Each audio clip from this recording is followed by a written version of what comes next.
voilà la raison pour laquelle, par la grâce de Dieu, le Saint-Esprit me pousse que nous puissions nous entretenir sur les mariages chrétiens. Der Heilige Geist hat mit mir gesprochen, dass wir sprechen über die christliche Hochzeit. J'aimerais commencer par une question. Ich werde anfangen für eine Frage. Tous les couples qui sont dans la salle, est-ce qu'ils peuvent devenir amoureux? Alle Ehepaare, die in diesem Raum sind, die können ihre Hände heben. Ceux qui sont mariés. Diejenigen, die schon verheiratet sind.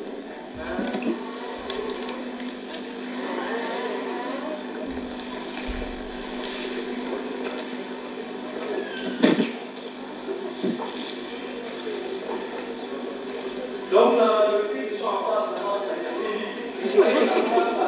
Die Mehrheit, die vor mir sind, die sind ledig.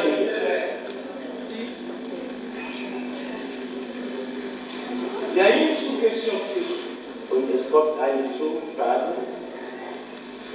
Les mariés légalement, c'est-à-dire la femme du papa se prend l'accord. Die Hochzeit, die rechtliche Hochzeit. Qu'est-ce que je vais dire par là? La famille. Vous voyez? Dass die La Familie, belle famille, ça, et j'ai eu ça c'est la famille. dass die Familie wissen, dass der Mann ihre Tochter Marié civilement, c'est-à-dire le mariage est enregistré. Alors, sinon, en France, on dit, mais il y en a au pays, absolument, c'est promis.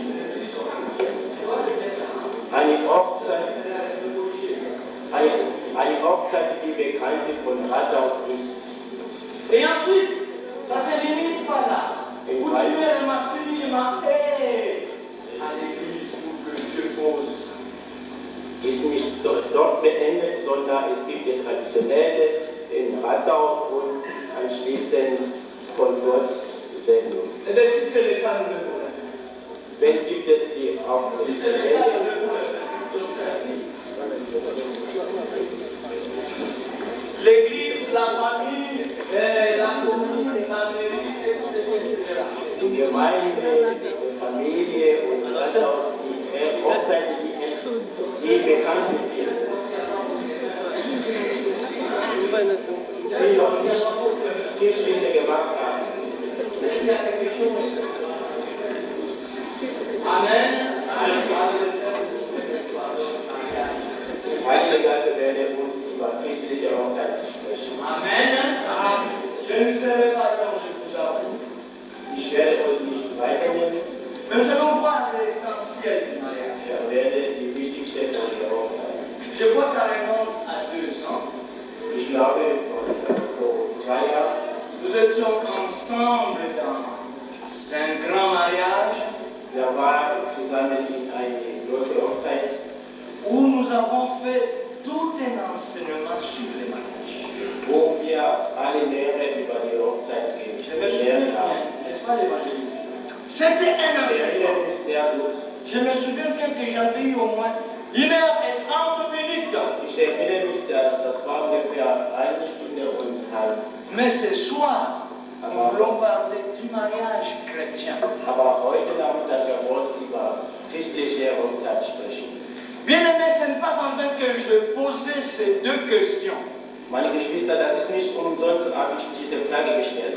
Parce que dans ce siècle dernier que nous vivons, Weil in diesem Jahrhundert, wo wir leben, aujourd'hui le mariage est en train de perdre sa vraie valeur. weil die Hochzeit hat ihre richtige Richtung verloren.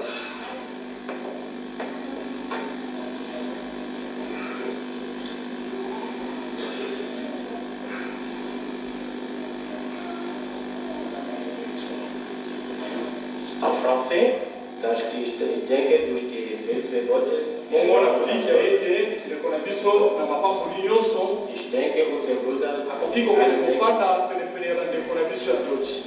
er kann Sätze mit uns Pe der Deutsch pasteur mpona aganye eza ntango lisusu okelera. dass der Pastor ganz schnell Alléluia. Vous allez d'accord, Nayamo? Si quelqu'un ne va pas parler.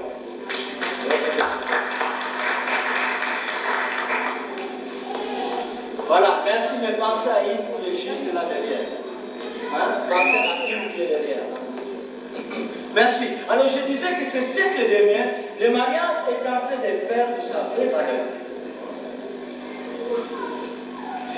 Il perd sa vraie valeur parce que 80% des gens ont la peur de s'engager dans le mariage à cause du divorce.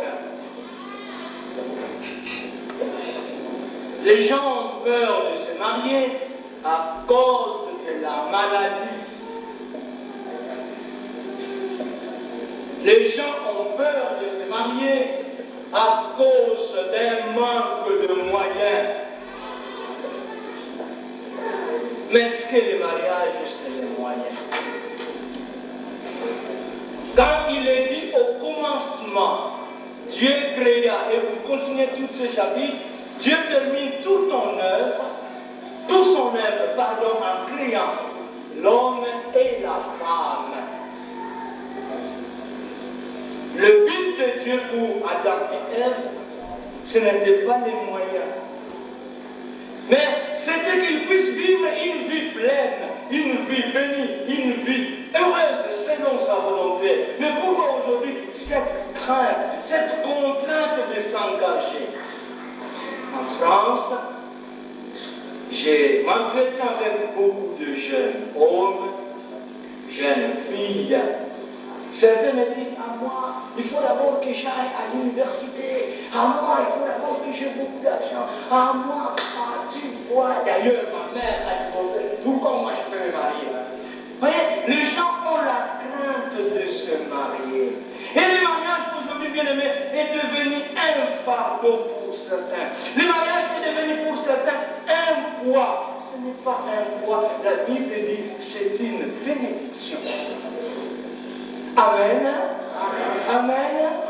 Si nous sommes contents de recevoir la guérison de Dieu, si nous sommes contents de donner notre cœur à Jésus, nous devons être contents de s'engager dans le mariage. Ah, une question pourra se poser. On ne s'engage pas n'importe comment. Dans le mariage, on ne fait pas n'importe quoi. Si c'était un enseignement parmi les jeunes, on pourrait rester là, se dire des choses pour celui ou celle qui se prépare dans le mariage. Le mariage est devenu un poids, un fardeau, pour la simple raison de la liberté conjugale. Nous vivons dans une culture où il y a pas mal de liberté conjugale. Je viens d'un pays où le divorce existe, mais il est très rare. Aujourd'hui, je vis dans une culture où le divorce est devenu un bonjour. On se pointe le matin à la commune, on se pointe le matin à la mairie, demain ou le lendemain, eh bien, je t'en veux plus. Demain ou le lendemain, tu m'as déçu, tu me déçois et j'en veux plus. Est-ce que c'est ça le mariage? Je ferme mes bagages et je rentre. Est-ce que c'est ça dans le plan de Dieu? Alors quand nous voyons toutes ces choses, c'est ce qui fait que pour certains, ils ont cette crainte-là. Ils ont la crainte de cette conséquence-là. Mais quel est le plan? Quelle est la volonté de Dieu pour le mariage, bien-aimés?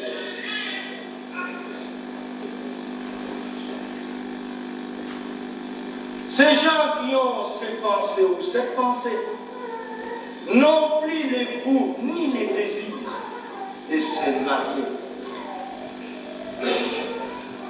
Et bien voilà, face à tous ces raisonnements, nous pouvons avoir ces dialogues cet après-midi du mariage chrétien. Alors nous pouvons nous poser une question. Qu'est-ce que le mariage chrétien? Oh, si je vais tourner vers ceux qui vont recevoir la bénédiction et je vais leur poser la question. Maman m'a foutu à nous. Vraiment, la tienne vraiment foutu à qui donc. Si j'osais poser la question, qu'est-ce que le mariage? Ou j'ose tourner ma question au parrain ou à la marraine et dire qu'est-ce que le mariage aujourd'hui? Oh, je respecte beaucoup les serviteurs de Dieu. Si je peux me tourner à ma gauche et poser la question, le mariage c'est quoi? Si je me tourne en face de tous qui me regardent, qui m'observent, qu'est-ce que le mariage? Est-ce que quelqu'un a une réponse? Quelqu'un peut me dire? Quelqu'un peut nous aider? Quand entend-on par mariage? Qu'est-ce qu'on comprend par mariage? On dit mariage, mariage, mariage. Certains disent longo, abuela, libana. Qu'est-ce qu'on entend par mariage? Est-ce que quelqu'un peut m'aider? Alors n'attendez pas que je cite les noms, je ne viens pas souvent, mais je connais quand même certains noms qui sont dans ma tête là. Oui mon frère, je vis une main levée là. Allez-y. En fait, je voulais savoir, est-ce que vous pouvez sur le plan étymologique, oui. et sur le plan médical? Sur le plan religieux, parce que je suis en face des chrétiens. Parce que quand on entre dans l'étymologie, on commencera à chercher la racine, tout. Mais parce que nous sommes des chrétiens, alors sur le plan spirituel, qu'est-ce qu'on entend par mariage? Est-ce que je me fais comprendre? Ok mon frère. Sur le plan religieux, on peut dire le mariage, c'est l'union de deux. Merci. Et on ajoute quelque chose qui manque. C'est l'union de deux personnes, virgule, et on ajoute. Vis-à-vis de Dieu. Ah, il a compris lui-même, il a la suite. Virgule, et puis la suite, et puis la suite. Je disais, le mariage sur le plan spirituel, c'est l'union de deux personnes qui deviennent une seule chair. Qui fait une seule chair et qui se présente devant Dieu pour recevoir la bénédiction. Amen. Amen.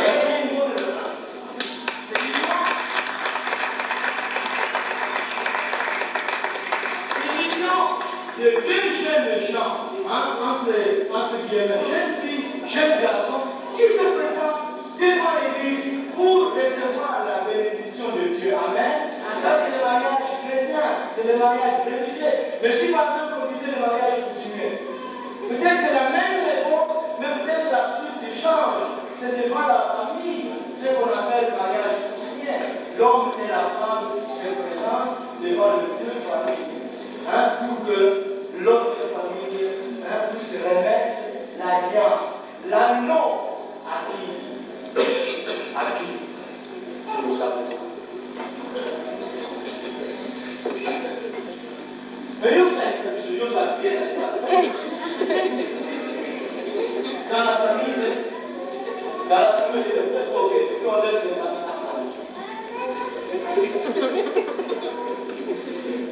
Amen. La dot est déjà donnée, mais on donne à la fille. Mais quand même, il y a aussi un retour. Parce que le mariage n'est pas à sens unique, mais le mariage est à double sens. Nous le verrons d'ailleurs tout à l'heure. Quand on se donne la note, l'autre aussi, il donne. Voyez, il donne. Mais peut-être, nous n'allons pas nous limiter aux définitions. Notre bien-aimé a bien répondu. Le mariage chrétien, c'est l'union de l'homme et de la femme devant Dieu.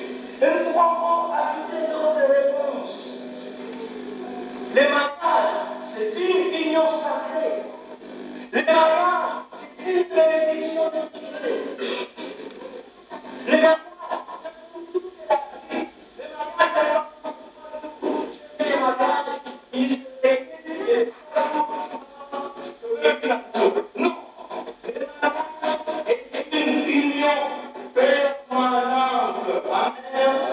La volonté de Dieu est que seul l'amour sépare les deux jeunes gens. Amen. Est-ce que vous m'entendez?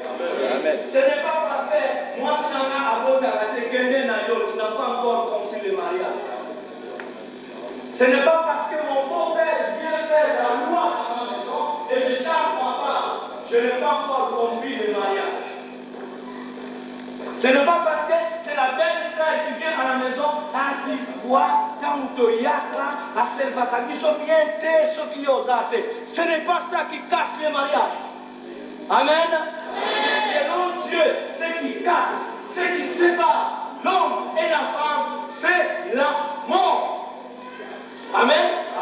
Parce que quand la Bible, dans Matthieu chapitre 19, quand la Bible évoque la situation du mariage, Jésus-Christ ramène ses contemporains dans l'Ancien Testament.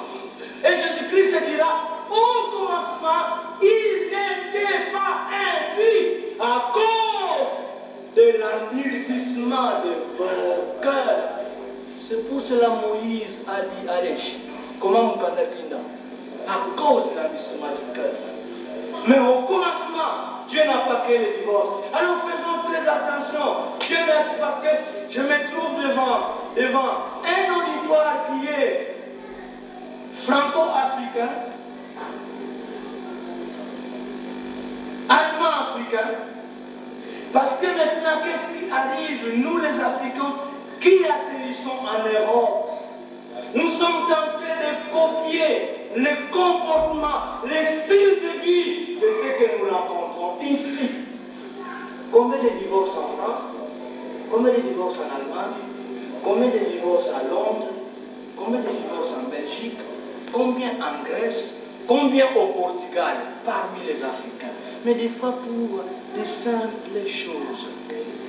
Des simples choses. Mais quand on jette les regards dans la parole de Dieu, en ce qui concerne les mariages chrétiens, nous pouvons nous dire c'est des futilités passe-temps. Ce qui sépare le mariage, selon la Bible, ce n'est que la parole de Dieu. Amen. Et quand l'homme et la femme s'unissent, ils accomplissent la parole de Dieu. Ils accomplissent la volonté de Dieu. Parce que pour Dieu, si l'homme et la femme s'unissent, c'est pour vivre une vie heureuse et bénie. Amen. Le mariage, ce n'est pas pour la misère. Le mariage, ce n'est pas pour le manque. Mais c'est pour que l'un à l'autre, qu'on soit heureux. Ma femme me rend heureux. Que je puisse me dire, ah, mon mari me rend heureuse grâce à mon mari. Combien j'ai entendu des femmes, ah, dans la bonne mon Dieu m'a fait exemple, m'a été. Ça réjouit le cœur de femme. Amen. Le langage que je tiens, ce n'est que celui qui est marié qui peut comprendre mon langage. Amen. Est-ce que vous me comprenez? Ce n'est que celui qui est marié qui peut comprendre mon langage. Mais le jour que vous serez marié, vous réaliserez. Parce que si on inverse la situation, quand la femme n'est pas la voilée, il y a des maris, par exemple, quand il sait que sa femme rentre à l'université, elle fait la sauver ce soir, il ne faut pas des fois, on fait même semblant de sortir dehors pour venir voir. Mais on fait dans le cœur, on regarde, on commence à avoir l'air. Mais qu'est-ce qui s'est passé? Est-ce que très esprit en faille? Ou bien est-ce qu'il y a juste expérimentaire ou comment? Pourquoi? Parce qu'on a des liens, on est unis l'un à l'autre. On a les mêmes pensées, on a les mêmes sentiments. Quand ça ne va pas, ça ne va pas. C'est ça la vie, une vie heureuse et une vie bénie. Non pas la misère, non pas les mal, mais la joie du mariage. Amen. Amen. Les couples chrétiens bien-aimés, quand on parle du mariage chrétien, eh bien on entend par là la crainte de Dieu. Un couple chrétien doit vivre la crainte de Dieu. Qu'est-ce que nous dit la Bible? Salomon, en écrivant les proverbes, il dit, la crainte de Dieu est le commencement de La crainte de Dieu est le commencement de l'âme. Kobanga nzambe ezali ebandelina na mayele. Bon, pour certains. Hein?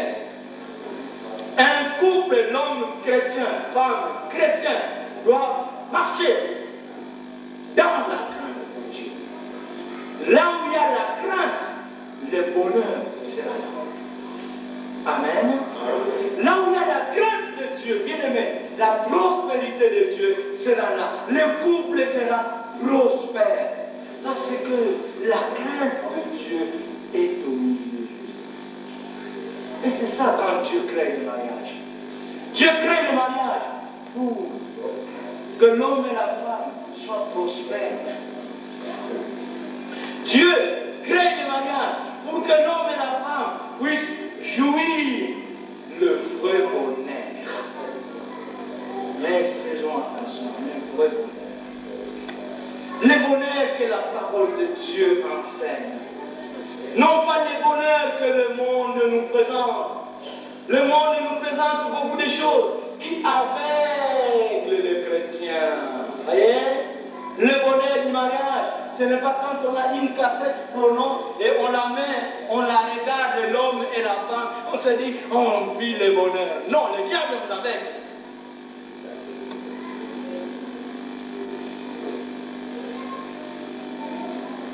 Est-ce que nous comprenons? Amen. Le vrai bonheur, c'est dans la parole de Dieu. Mais ce bonheur deviendra quand il y a la parole de Dieu. Et qu'est-ce qui pousse l'homme et la femme dans le mariage d'avoir la crainte de Dieu? Ce n'est pas les voisins, ce n'est pas les camarades, ce n'est pas les amis, mais c'est les saintes Écritures. Amen. C'est les saintes Écritures.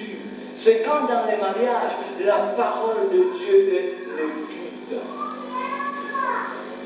Quand la parole de Dieu dirige l'homme et la femme, eh bien ils auront la crainte de Dieu.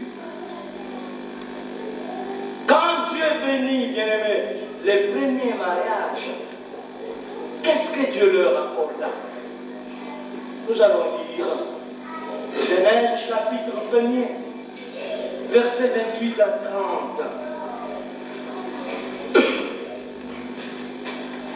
Genèse chapitre 1er, versets 28 à 30.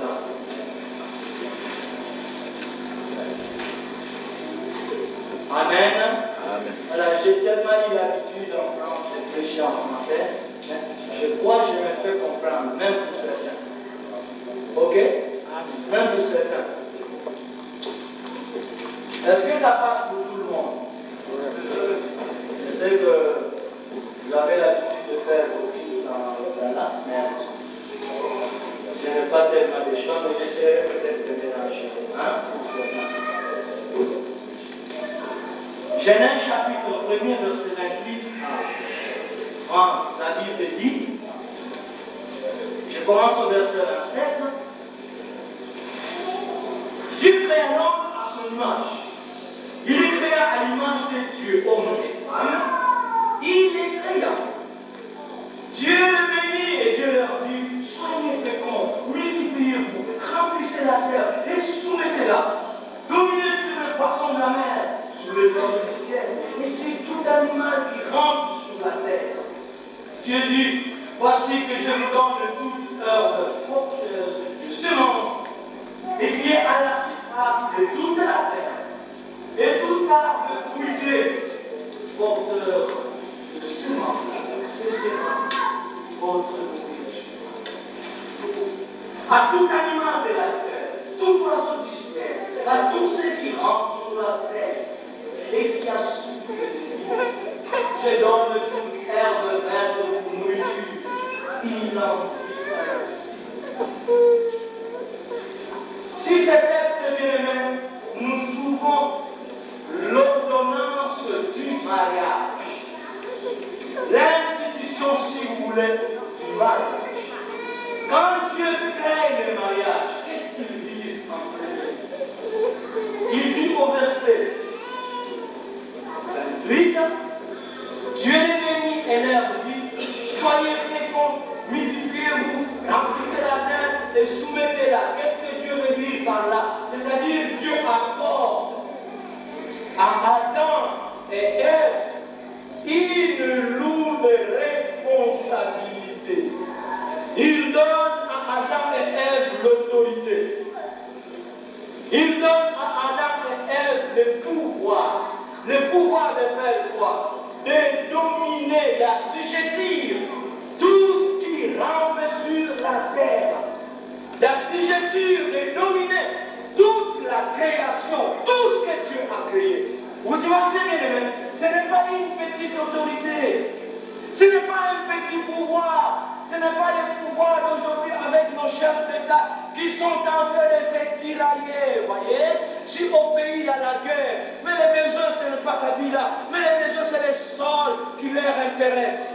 Voyez, quand nous regardons à Moscou, ça ne marche pas parce qu'ils ont besoin du pouvoir. Mais quand Dieu donne ce pouvoir à Adam et Ève, ce n'est pas ce pouvoir-là que Dieu donne, mais un pouvoir de dominer contre tout ce que Dieu avait créé. Est-ce que ce fut le cas? Montons plus loin au chapitre 3.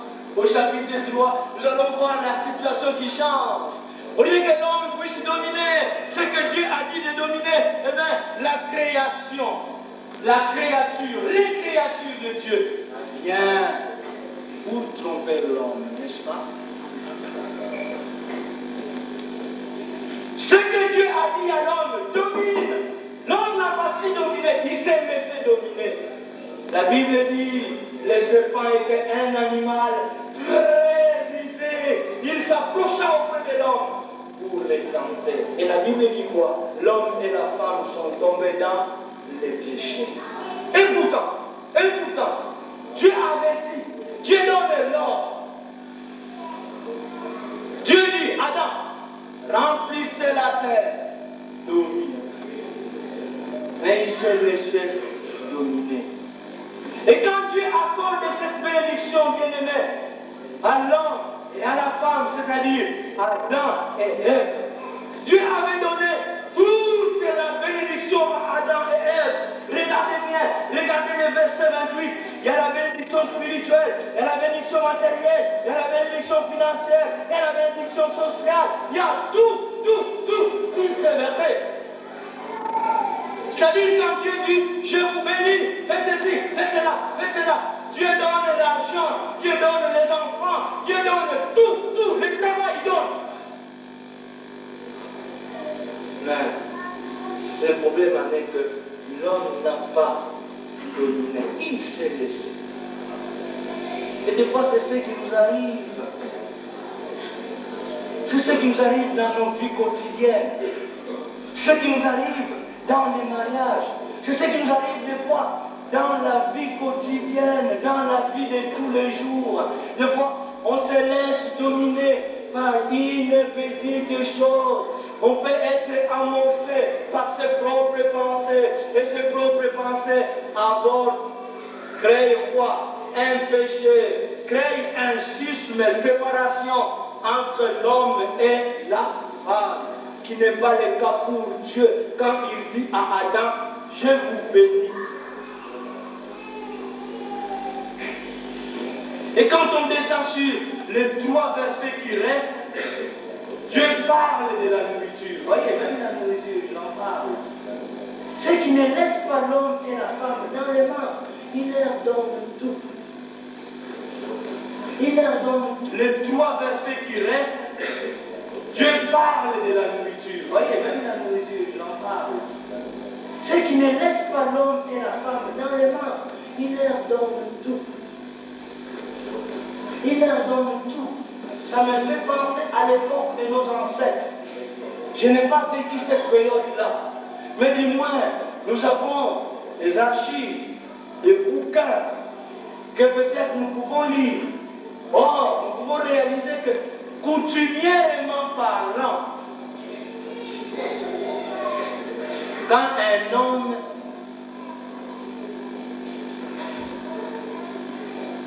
cherche une femme en vue de se marier, le jour du mariage, je dis bien, le jour du mariage, la belle famille, famille de la femme, viennent avec tout ce qu'il faut. Amen. Ils viennent avec tout ce qu'il faut. Ils viennent avec denrées alimentaires, la vaisselle, tout ce qu'il faut. Tout ce qu'il faut pour la maison, pour embellir la maison, pour bien arranger la maison. Mais des fois, ce n'est pas le cas aujourd'hui. Amen. Je ne connais pas bien la situation en Allemagne, ni en Suisse, mais des fois en France. Quand le fiancé veut donner sa main à la fiancée de voir, il vient à la maison. Comment est ta maison? Est-ce qu'il y a un lit? Est-ce qu'il y a la vaisselle? Comment sont les casseroles? Est-ce qu'il y a ça? Est-ce qu'il y a ça? Est-ce qu'il y a ça? Il y a que est-ce qu'il y a ça? Est-ce qu'il y a ça? Est-ce qu'il y a ça? Est-ce qu'il y a ça? Voilà, il y a est-ce qu'il y a ça? Est-ce qu'il y a ça? Est-ce qu'il y a ça? Oh, à l'époque, c'était la femme qui venait avec un grand bassin, sur ce bassin, plein, et vous voyez derrière les tantes, les oncles avec les tam ils viennent chanter. Il va où? Dans la maison du frère Loco. Parce qu'on lui apporte sa femme. Alléluia. Et les jeunes hommes. Alléluia. Alléluia. Les jeunes hommes, le corps est bien assis, sachant que ma femme arrive ce soir. Et vous devez les aller faire un boum, boum, boum, boum, boum. Voyez, sautez dans ce débat. Parce que son amour arrive. Ma belle. Amen. Ma belle, c'est un terme qui est biblique, c'est un terme que ça montre dans les cantiques et les cantiques de ma belle. Arrive, c'est l'état. Mais aujourd'hui, mais pour Dieu, il donne tout à Adam, pardon, il leur donne tout. Mais tout. C'était Adam qui était comblé.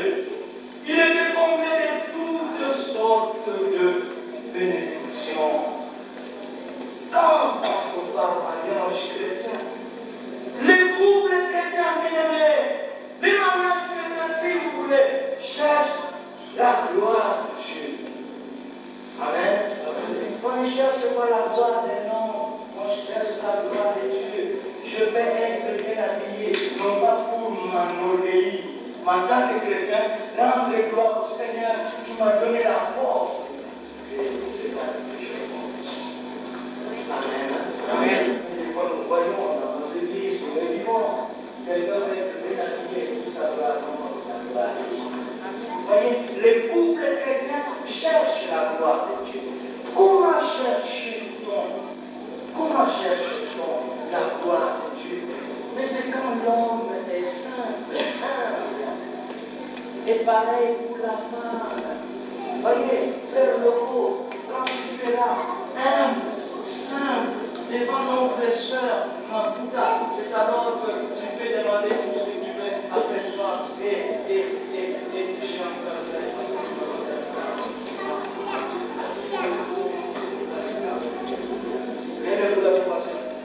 parce qu'aujourd'hui, on voit même des couples chrétiens où nous voyons quand la femme tient bien ses hanches, il met les mains, il regarde son mari comme elle est.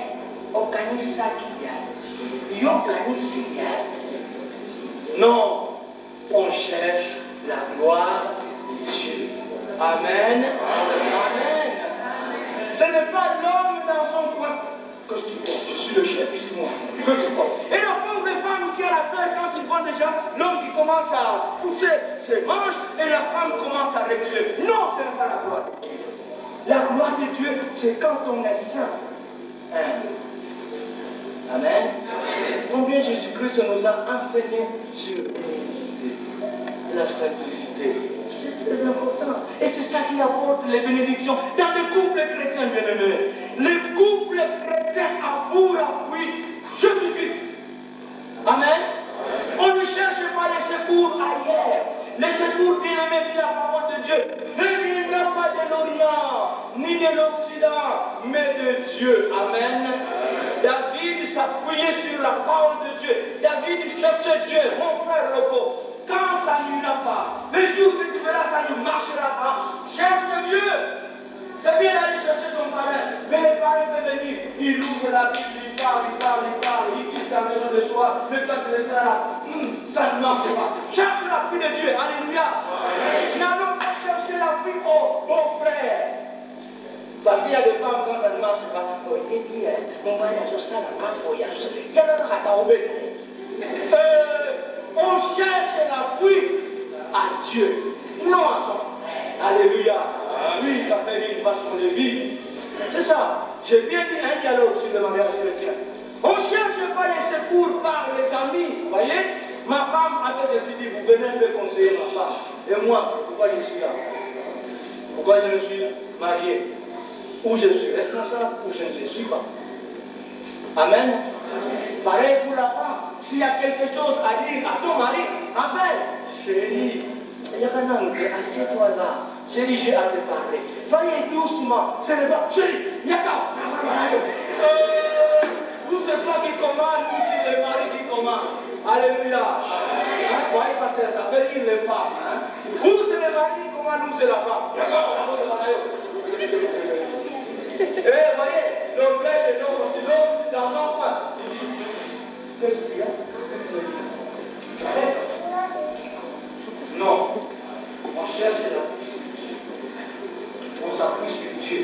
Quand il y a des situations qui ne marchent pas au sein du couple chrétien, on cherche Dieu. Parce que c'est Dieu qui a créé le mariage. Les secours, ce n'est pas la belle famille. Les secours, ce n'est pas les parents. Mais le vrai secours, c'est Dieu. Amen. Et quand dans les couples chrétiens, on cherche les secours ailleurs, c'est comme si on évitait ça dans les diables pour se gérer, dans les affaires de notre famille. On cherche les secours à Dieu.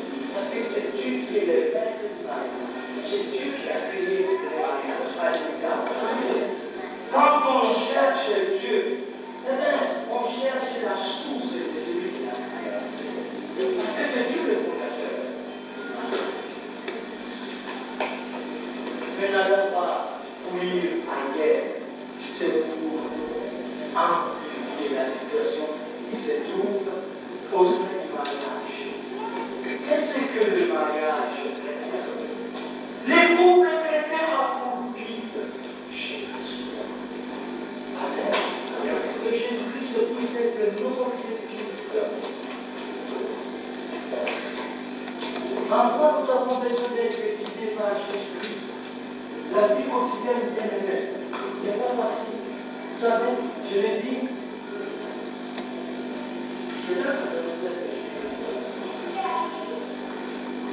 bon, je vais poser la question. Voilà, tu es marié quand? À 95 ou à 80? Ah, je suis en Allemagne. 96 ou 95? 96. Ok, presque 2 ans. Je dirais presque 2 ans. C'est presque au mois de septembre. Alors, voyez-vous, j'ai bien dit, j'avais fait un enseignement. Je n'ai pas dit ce qui a été dit. Mais, quand nous voulons chercher Jésus-Christ pour guide, bien aimé, mener une vie conjugale n'est pas facile. Ceux qui sont mariés, tous les matins, tous les jours, les mois passent, les années passent, je suis avec une femme, je suis avec les enfants, savent bien ce que je suis en train de dire. Et je peux même fermer ma Bible, des fois aller m'asseoir et appeler un autre, commencer à parler. Mais je vois qu'il va enchaîner dans le même sens où je suis en train de parler par la grâce de Dieu. Parce que la vie commune, la vie à deux n'est pas facile. Pourquoi? Parce que nous essayons de réunir un certain nombre d'éléments. Voyez, des personnes qui ont reçu une éducation différente. Voyez? Des personnes qui ont reçu une éducation différente. Des personnes qui ont des habitudes différentes. Alors il faut rassembler ces deux personnes. Ce n'est pas facile si Jésus n'est pas là. Amen. Parce qu'on peut trouver des couples où l'autre se dit, attention, moi je suis pasteur. L'autre se dit, oui, fais attention, moi je fais beaucoup de choses, je suis pharmacienne.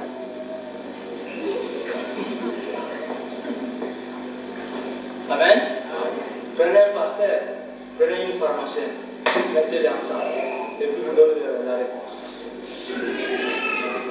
Est-ce que vous voyez? Je crois que vous comprenez déjà ce que j'ai envie de dire. Est-ce que vous comprenez? Voyez, les fois ça pourrait être un mariage où il y a deux tribus ou deux ethnies différentes. Voyez, hein? L'autre se dira, non, attention, l'autre dira, ils sont déjà dans le ce n'est pas facile. Amen. Même des couples mixtes, Dieu permet des fois que je puisse me marier avec une occidentale, une européenne. Ah, là c'est encore une autre modale là. Mais quand Jésus-Christ les guide, ça fait bien marcher. Qu'est-ce qu'il faut faire?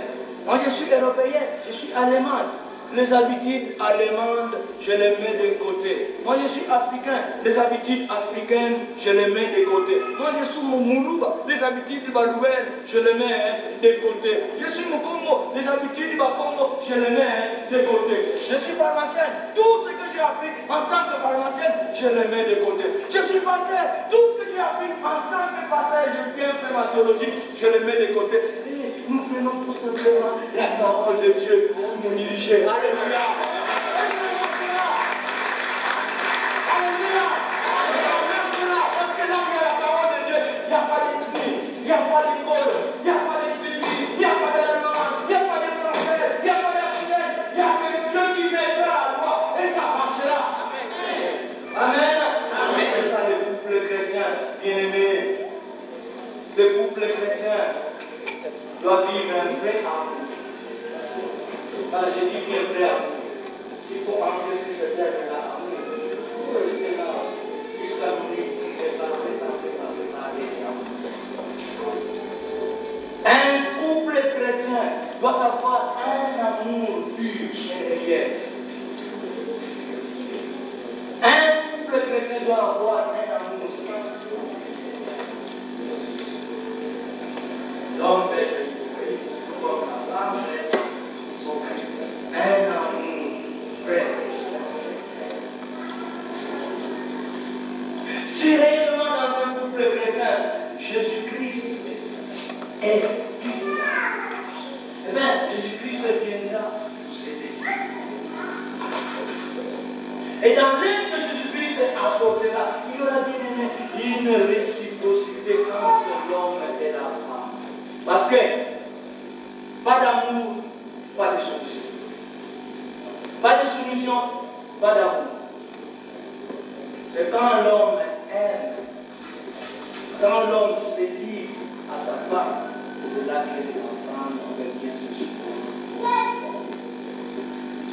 Quand la femme ne voit pas ton amour, il est très difficile que la femme puisse se soumettre. Et il est même très difficile de poser ta loi dans ta vie. Il est même très difficile de dire à ta femme, fais ceci, et la femme va répéter l'autre. Toi, tu fais ça, je veux que ça aille à ça. Parce que, il y a un désaccord. Souvenez-vous, l'autre fois, j'avais dit la règle d'or du mariage, c'est quoi? Oh, je m'en prie.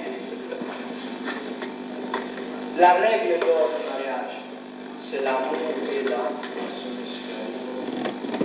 Quand cette règle tient debout dans la maison, tout marche. Donc j'arrive presque à la fin. Jésus-Christ en tant que guide, il viendra bien aimer nous aider de la manière où nous vivons nos sentiments, nos pensées, pour que l'homme et la femme, entre guillemets, chrétiens, vivent un mariage équilibré. Un mariage équilibré. Parce que Jésus-Christ est là pour qui? Il vient aider mes sentiments. Il vient aider mes pensées, nos pensées. Vous savez, il y a des couples où il y a diverses pensées. Et des fois, ça ne marche pas. Amen. Qu'est-ce qui se passe derrière?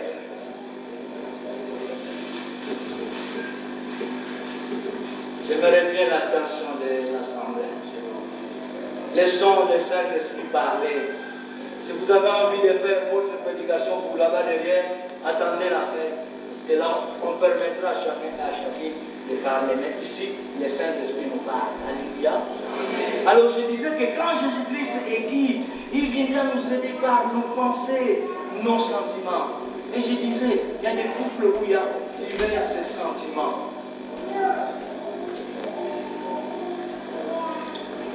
Je vais vous donner un exemple. Parce que Dieu nous fait la grâce bien aimée. Moi et mon épouse, de participer dans beaucoup de mariages, de bénir beaucoup de mariages, de prêcher dans beaucoup de mariages. Et des fois, d'avoir aussi des filleuls. Hein? Comme nous voyons papa Emmanuel et maman Emmanuel, hein? Soutenir les frères locaux et la sœur Mafouda. Par la grâce de Dieu, moi et mon épouse, nous en aurons peut-être 11, Dieu voulant, l'année prochaine. C'est le bon mariage de la famille. Alors, on a acquis une certaine expérience. Mais j'ai écouté une fois par un couple, je vous dis bien, l'homme est pasteur. L'homme est pasteur. Hein? Nous en aurons peut-être 11, Dieu voulant, l'année prochaine. C'est le bon mariage de la famille. Alors, on a acquis une certaine expérience. Mais j'ai écouté une fois par un couple, je vous dis bien, l'homme est pasteur. L'homme est pasteur. Un couple pastoral. Pendant que l'homme est en rapport avec sa femme, et après ce rapport sexuel, ce qui se passe, l'homme qui se permettrait de dire, mais moi je ne comprends même pas, hein? À l'époque où j'allais ailleurs, j'étais bien, mais avec toi ça ne marche toujours pas. Qu'est-ce que c'est? Ça vous fait rire. Un sentiment qui est haute. Amen? C'est un sentiment qui est haute. Parce que si cet angle, voyez, l'homme et la femme s'unissent. L'amour de l'homme et l'amour de la femme s'unissent dans les rapports sexuels. Mais c'est l'homme qui se réjouit et la femme se réjouit. Les deux conjoints se réjouissent, n'est-ce pas, pour les maris? N'est-ce pas? Alors, quand l'autre a un autre sentiment, c'est qu'il y a quelque chose qui ne va pas. Voilà là où nous avons besoin que Jésus-Christ soit là. Amen. Pour que Jésus-Christ aide nos sentiments. C'est là où nous avons besoin de Jésus-Christ. Quand moi, en tant qu'homme, je commence à voir ces pensées-là, ces sentiments-là, j'ai besoin de courir à Jésus-Christ. On n'a pas besoin d'aller chercher un psychologue, non, on n'a pas besoin d'aller chercher un psychiatre, non. C'est pour aller jeter l'argent. Mais les vrais,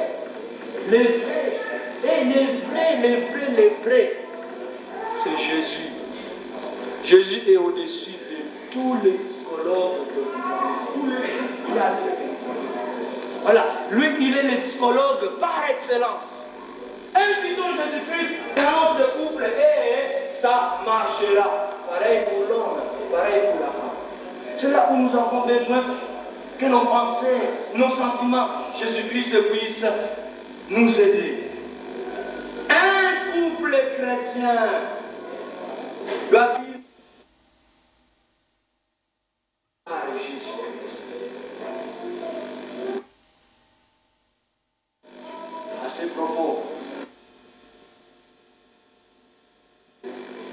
rapport sexuel, pour ceux qui sont célibataires, c'est une leçon que vous pouvez garder jusqu'au jour de votre mariage. Et pour nous qui sommes mariés, ce n'est qu'un rappel, un rappel.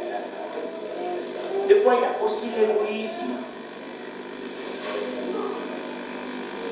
Si la Bible n'a rien caché, moi je ne voudrais rien cacher non plus. La Bible dit tout. Et nous devons dire tout clairement. Alléluia. Alléluia. Laissez-moi vous dire, c'est très important parce que des fois, nous, Africains, nous avons des retards par rapport à l'Occident. Parce que qu'est-ce qui se passe? Peut-être que nous, maintenant qui vivons en Europe, nous commençons à changer. Mais à l'époque de nos parents, quand l'enfant, quand le jeune garçon ou la jeune fille commence l'âge de la puberté, vous comprenez l'âge de la puberté? Hein? l'enfant commence à changer, ma belle est bandit, les poils commencent à pousser. Alors quand l'enfant vient voir sa maman, maman regarde ce que je vois, il m'a passé, il commence à gonfler. Qu'est-ce que vous faites? Vous chassez l'enfant, ça c'est nos parents, je dis bien. Je dis bien. Je dis bien. Quand le jeune garçon commence l'âge de puberté, il va voir ton père, son grand-père, il dit, aussi ma maman. Mais des fois, en France, ça te fait dire, ton fils est en train de dire. Voyez bien aimé. Or, c'est l'occasion de faire comme les blancs le font. C'est l'occasion de dire, ma fille, tel que tu vois ça, c'est-à-dire, il y a ça, il y a ça, il y a ça, il y a ça. Et fais de ta fille comme ton camarade. Toi, tu encadres ta fille pour le conseiller. Mais ne cherche pas que ta fille aille chercher des conseils ailleurs. Ça, c'est une histoire vraie. Ce n'est pas comment raconter, mais j'ai vu un jour une fille de 13 ans qui va voir sa maman. Maman, regarde ce que je commence à voir. La maman chasse l'enfant. Et qu'est-ce que l'enfant fait? L'enfant va chercher une femme qui était prostituée. Vous savez qu'est-ce que la prostituée fait là? Il dit à la fille, et comme il t'a mieux que nous et la maman était étonnée de voir que l'enfant était déjà enceinte. Alors, c'est la faute à qui? C'est la faute à qui? Nous vivons ce qu'on appelle siècle de lumière. Dieu merci, nous nous retrouvons en Europe. Ton fils grandit, qu'il soit ton camarade. Quand il y a des changements dans le corps du fils ou de la fille, commence à dire, ma fille, voilà. Et derrière, ce que nous sommes des chrétiens, il faut commencer à prier. Tu remets ton corps entre les mains du Seigneur. Et l'enfant gardera sa virginité jusqu'au jour du mariage. Amen. C'est très rare, hein, actuellement. C'est très rare de voir une fille ou un homme vierge. Mais en tant que chrétien, nous avons intérêt de les vivre. Pourquoi? C'est pour Dieu. Et revenons au commencement, c'est la crainte. Parce que on craint Dieu, mon corps est Dieu. D'ailleurs, Paul enseigne les Corinthiens en leur disant, vos corps a été acheté par un grand prix. Vous savez, le grand prix, c'est le sang. Voilà, le grand prix de notre salut, ce n'est pas les logements, mais c'est le sang de Jésus-Christ. Amen. Alors si cette année, je disais, faisons attention à l'égoïsme sexuel, ça paralyse l'un ou l'autre. Quand l'un est égoïste, ça peut paralyser soit la femme ou l'homme. Et qu'est-ce qui peut arriver? Il peut arriver un sentiment d'aller ailleurs. Alors faisons très attention. Parce que ça c'est aussi un point qui met beaucoup de désaccords, beaucoup de déséquilibres dans les couples chrétiens. Si Dieu dans la Bible parle de la sexualité, nous devons l'enseigner. Il n'y a rien de honte. Si nous parlons de la prospérité, de la guérison, nous devons aussi parler de la sexualité parce que c'est une bénédiction que Dieu a donnée. Quand moi j'en parle, je n'ai pas d'autre sujet dans mon cœur. Je vois, c'est comme si Dieu disait, car Dieu a tant aimé le monde qu'il a donné afin qu'il ait la vie éternelle. Voilà, ce n'est pas un sujet tabou, parce que pour nous les Africains, ça devient un sujet tabou. Il faut en parler pour que les jeunes filles soient averties. Alléluia. Même nous les invités de Dieu, nous avons intérêt de faire des séminaires. Amen. Pourquoi nous devons faire des séminaires? Il y a des couples de fois, tu vois. Un couple qui vient à l'église de voir l'homme se met là-bas, la femme se met là-bas. Mais pour toi, les gars, qui craignent. Mais en tant que pasteur, il faut enseigner. Parce que quand les couples viennent à l'église, dans la joie, eh bien, il y aura la bénédiction de Dieu. Pasteur, vous ne direz pas le contraire. Mais quand il y a 10 couples qui ne vont pas, c'est l'église qui va la créer. Parce que 10 couples, je vois déjà, même personne. Et quand même personne prend le problème, l'église ne marchera pas. Nous, c'est des sujets que nous devons enseigner dans nos églises.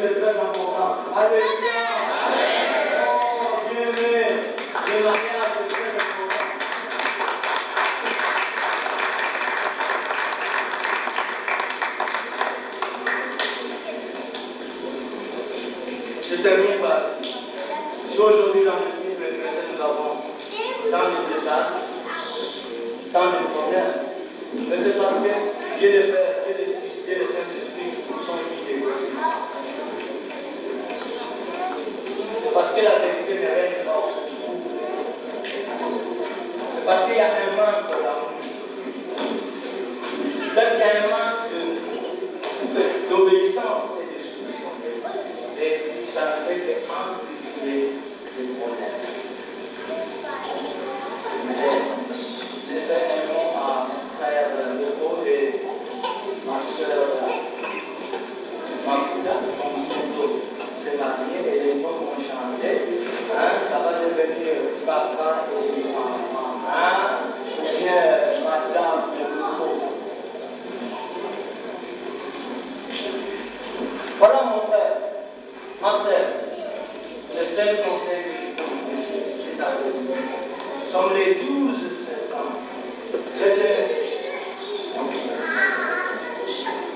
ces choses.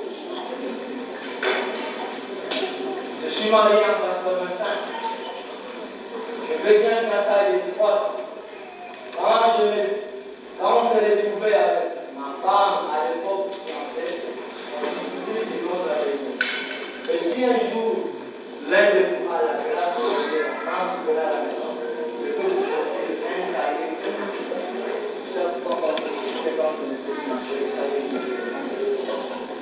et aujourd'hui, je conserve encore des lettres que ma fiancée m'écrivait à l'époque. Des lettres que moi j'écrivais, ces lettres sont encore ensemble. Ces lettres et mes lettres, des fois on regarde, des fois on observe.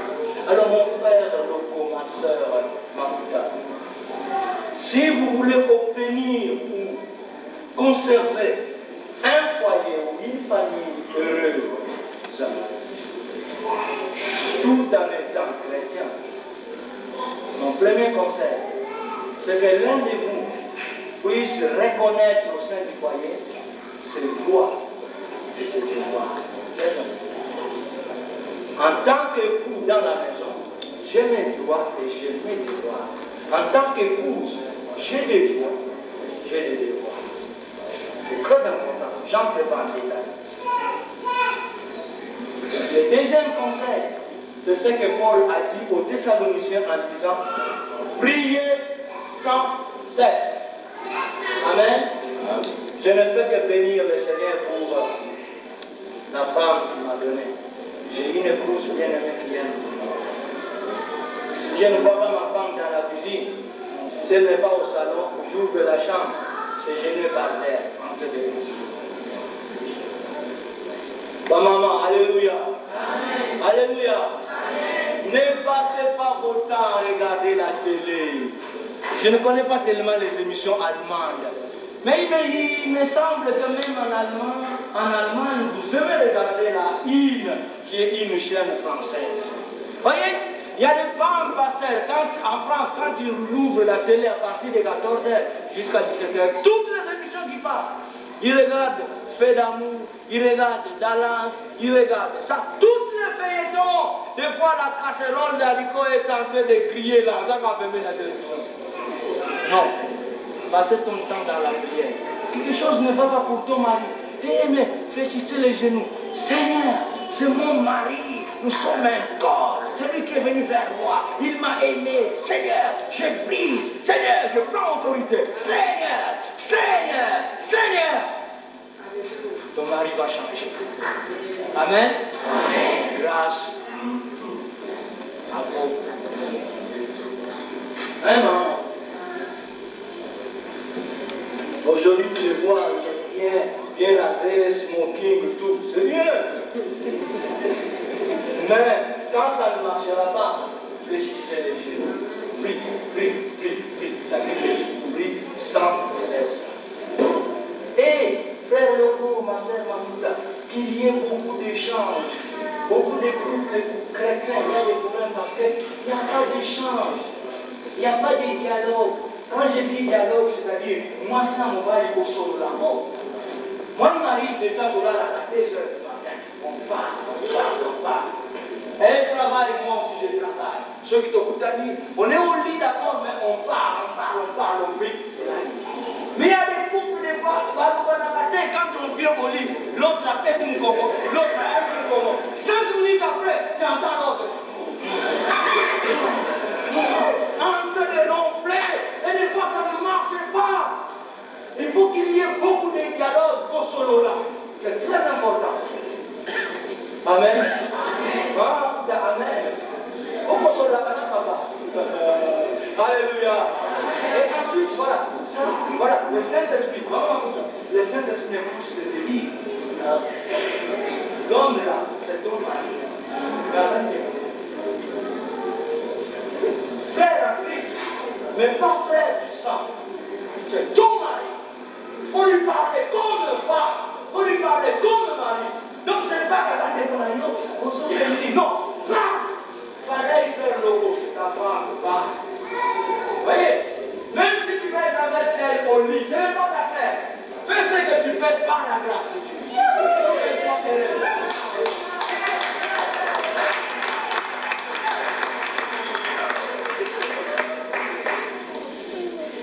Pardonnez-vous.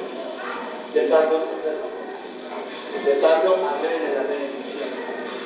Je suis venu avec un livre qui est intitulé Le pardon, une puissance divine. Le pardon, le pardon. Quand il y a un désaccord, pardonnez-vous. Hein, mon frère, sache dire pardon à ta femme. Maman Maputa, sache dire à ta mère, pardonnez-vous. Priez que Dieu soit le maître et le Seigneur de votre vie. Que Dieu soit le maître et le Seigneur de tous les couples qui sont là. Les célibataires vont se dire, mais, et nous, qu'est-ce qu'il nous a dit? La belle année, il peut inviter une autre fois à faire un grand Seigneur, on réunit les célibataires de toutes les églises, alors là, on crachera toute la vérité sur les célibataires. Mais le seul mot que je peux vous laisser en tant que célibataire, gardez votre corps pour la gloire de Dieu vous bénira davantage. Vous voyez, en tant que célibataire, vous n'avez pas de droit d'aller donner cette bouche-là à l'autre. Non, vous n'avez pas ce droit-là. En tant que célibataire en Christ, ce corps-là, c'est pour le Seigneur. Vous attendez l'homme de votre vie, vous attendez la femme de votre vie. Alléluia. Parce que beaucoup de célibataires, je m'excuse les termes, parce que nous le disons, beaucoup de célibataires sont devenus des casse-têtes devant les pasteurs. Pasteur, tu vois l'âge avance. Pasteur, tu vois ma famille. Regarde-toi toi-même. Parfois, ce n'est pas des pasteurs. Tu viens voir le pasteur, tu vois l'âge avance. Mais la nuit, quand le pasteur n'est pas là, qu'est-ce que tu fais? Que toute la gloire soit à notre Dieu. Alléluia. Alléluia. Voilà, nous allons passer à la bénédiction, le moment le plus attendu. Parce que dans les mariages, des fois, quand on prêche, l'autre dit, oh, amen. Nous voulons passer à la bénédiction, aux promesses et aux engagements.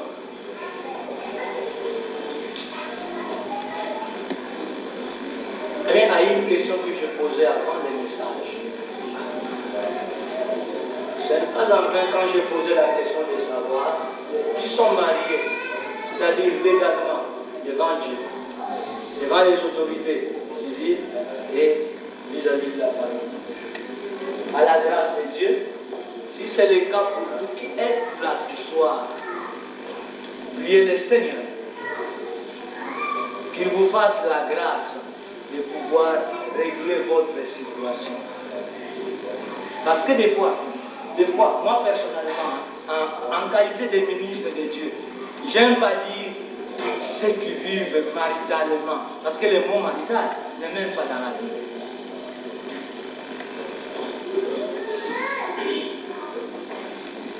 Nous sommes des chrétiens, on prend la décision une fois pour toutes. Ou on est chrétien, ou on n'est pas chrétien. Comment je vis avec cette femme, comment je vis avec cet homme. Et nous venons à l'église, on parle en langue, c'est toi qui prophétises. Ta profession est où ta femme? Règle ton problème avec Dieu. Quand je parlais de la crainte, d'autres se disent, ah, je n'ai pas l'argent pour qu'on puisse se marier. Le mariage, ce n'est pas l'argent.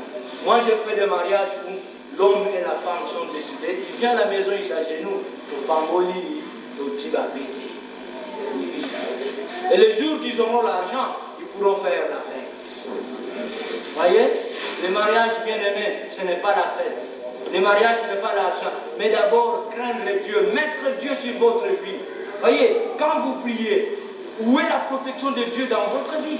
Quand vous lisez la Bible, où est la protection de Dieu? Quand vous lisez votre Bible, sachant qu'il y a une situation qui ne va pas. Dieu ne peut pas refuser les enfants. Parce que Dieu est amour, Dieu est miséricordieux. Dans sa miséricorde, il donne les enfants. Mais est-ce que la femme est entrée par la fenêtre ou par la porte? Voilà, la isolo, maman, la porte, la fenêtre, la porte, la porte. Madame, tout ça. Alléluia. Est-ce que vous yoki? Est-ce que vous yoki? Même ce soir, dis à ton mari, il sort, il va m'entendre. Si vous portez la fenêtre, tout comme ça, tout comme ça, tout le pasteur à pas moi. C'est important. Et une église qui n'a que des gens qui vivent maritalement, c'est une église qui loupe beaucoup de bénédictions.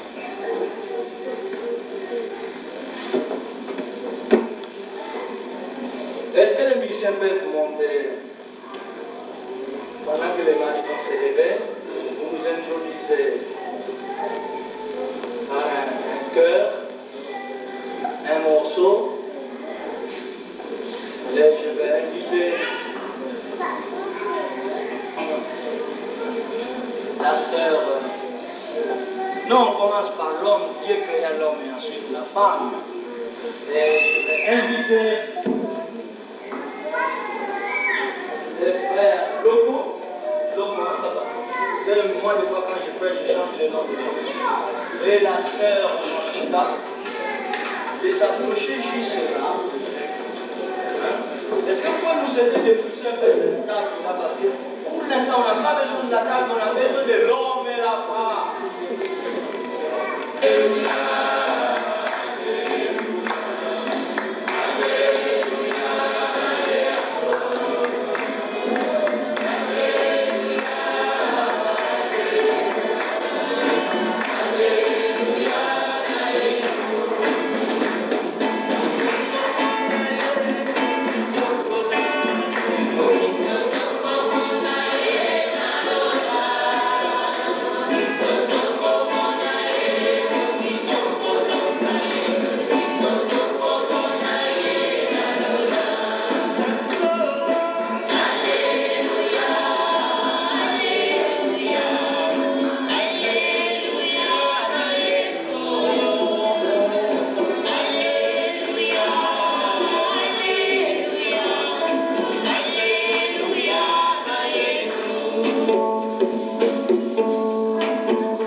Ce n'est pas en vain que la famille de l'homme et de la femme sont venus ici.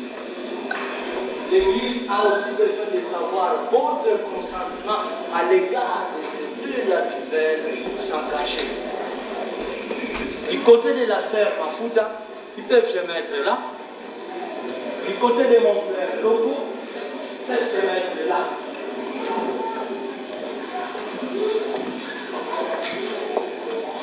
Parce qu'il arrive, bien aimé, il arrive. Nous voulons entendre là.